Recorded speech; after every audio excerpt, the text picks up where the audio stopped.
어서 오시죠. 안녕하세요. 네. 자, 나도 당했다는 뜻의 미투 운동, 문화예술계가 그야말로 엄청난 혼란에 빠지고 있는데요. 미투 운동이 문화예술계를 좀 뒤흔들고 있다고 해도 과언은 아닌 것 같습니다. 그러니까 우리나라 문화예술계의 문화 권력이라고 할 수 있는 정말 거물들로부터 이게 시작이 되는 겁니다. 예. 그래서 고은 시인부터 이제 시작이 돼서 그랬죠. 연극계 거장인 이윤택 씨, 또 인간문화재 하용부 씨, 네. 그리고 또 다른 연극계 거장인 오태석 씨, 고은, 이윤택, 오태석 이분들은 작품이 다 교과서에 올라와 있는 분들입니다. 네. 이분들이 지금 파문에 휩싸여서 교과서를 수정을 해야 되는 상황이 됐고 네. 그 이후에 또 이제 조민기 씨라든가 조재현 씨라든가 이런 연예인들까지도 이제 이름이 나오더니 또 조근현 영화 감독 그리고 또 다른 연극 배우 겸 교수인 한명구 씨라든가 그리고 또 그 세계적인 사진 작가인 배명우 씨 이런 분들이 이름이 오르내리면서 지금 자고 일어나면 폭로가 또 하나씩 터지고 이런 상황인데 예. 가장 최근에는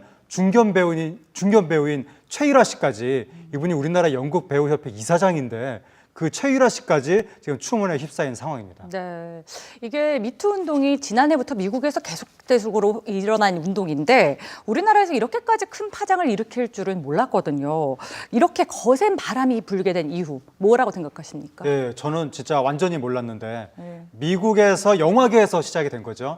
근데 이제 미국 영화계, 그러니까 미국 문화예술계나 한국의 문화예술계나 비슷한 특성을 공유하고 있어서 원래대로라면 미국에서 미투 운동이 일어났을 때 우리나라에서도 비슷하게 일어나야 정상인데 우리나라는 일어나기 힘들 거라고 봤고 그 이유가 우리나라는 사회 분위기가 아직도 피해자가 자신이 성폭력 피해를 당했다고 나섰을 때 사회의 어떤 따가운 시선이 더 주어진다든지 네. 그리고 이 위계 구조가 워낙에 엄격해서 윗사람 눈치를 더 많이 봐야 된다든지 또 조직의 또 눈치를 봐야 되고 이런 문제가 있어서 사실상 피해자들이 미국처럼 그렇게 나서기 어려울 것이다 그렇게 생각을 했었는데 네. 그래가지고 우리나라 문화예술계에서는 상당 기간 미국에서 막 난리가 났는데도 우리나라는 조용했었죠. 근데 우리나라는 엉뚱하게도 문화예술계가 아니라 법조계에서 이 문제가 터지면서 그랬죠. 서지현 검사가 이 문제를 이제 거론한 거죠. 뉴스에 출연을 해서. 그때 이제 네. 한국 사회가 아주 뜨겁게 반응했고 그러면서 언론 매체가 여기에 이제 막 보도거리를 찾다 보니까 고은 시인에 대해서 누가 그때 새롭게 폭로를 한 건 아닌데 그 전에 발표됐던 시가 뒤늦게 언론에 의해서 재발견이 되면서 이게 우리 사회를 뜨겁게 달군 겁니다. 네. 그렇게 되다 보니까 이제 다른 피해자들이 용기를 얻어가지고 이윤택 씨라든가 조민기 씨라든가 이런 분들에 대한 폭로가 나왔는데 그때 만약에 이윤택 씨나 조민기 씨가 정말 진정성 있는 사과를 하고 뭐 자숙하겠다 이랬으면 어쩌면 그 다음 폭로가 없었을지도 모르는데 이윤택 씨가 좀 해명을 하긴 했는데 뭔가 좀 변명 같아 보인다고 사람들은 느꼈고 예. 조민기 씨가 완전히 부정하니까 피해자라고 주장하는 분들이 더 화가 나서 그에 대한 반발심으로 이제 본격적으로 실명 폭로가 나오기 시작하니까 우리 사회 분위기가 더 뜨거워지고 굉장히 여론이 이제 들끓어 오르면서 거기에 고무받은 다른 피해자들까지 말을 하게 된 거죠. 네. 그 바람에 이제 문화예술계 미투 운동이 전면화하게 된 겁니다. 예, 말씀하신 대로 뭐 문화예술계만의 문제는 아닐 텐데요. 하지만 최근 몇 주 동안 가장 많이 확산된 게 이 분야이기도 하고요. 문화예술계가 가지고 있는 어떤 근본적인 이유 때문이 아니었을까 하는 생각도 들어요. 예, 그러니까 문화예술계가 기본적으로 자유분방하게 욕망을 추구하는 분야고 기존 사회의 제도, 도덕률 여기에서 벗어나려고 하는 분들이 많이 모인 곳이죠.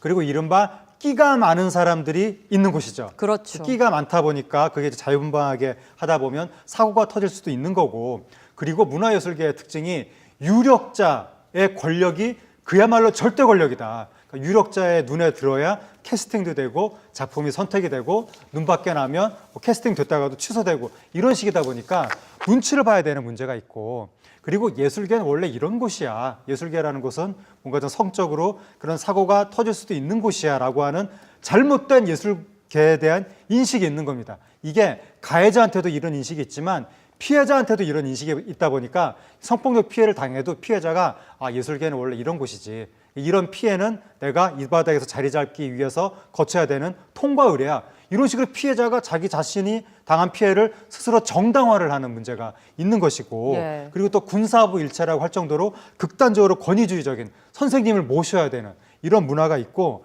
그리고 잘못된 여성에 대한 관점이라든가 또 성을 바라보는 관점이 뭔가 좀 잘못된 부분이 있는 거죠. 네. 그리고 마지막으로는 선배들이 이렇게 잘못된 의식을 가지고 그 선생님을 잘못된 방식으로 모시는 걸 봤던 후배들이 그대로 배웠기 때문에 이 악습이 지금까지 반복된 것으로 보입니다. 예.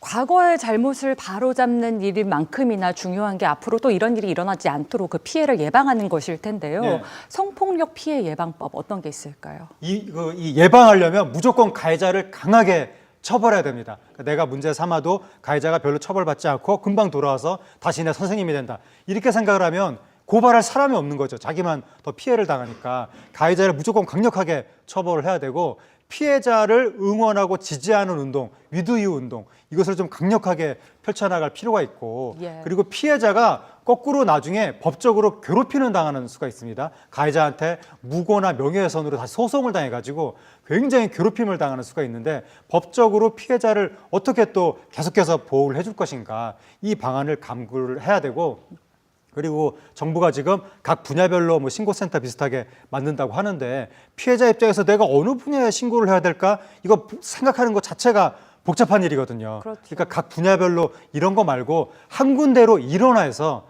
이런 권력과 관련된 성범죄 문제는 무조건 거기다만 신고하면 법적으로든 심리적인 상담으로든 조력을 받을 수 있다. 이런 인식이 생길 수 있게끔 어떤 범정부적인 기구를 만들 필요도 있어 보입니다. 예, 맞습니다.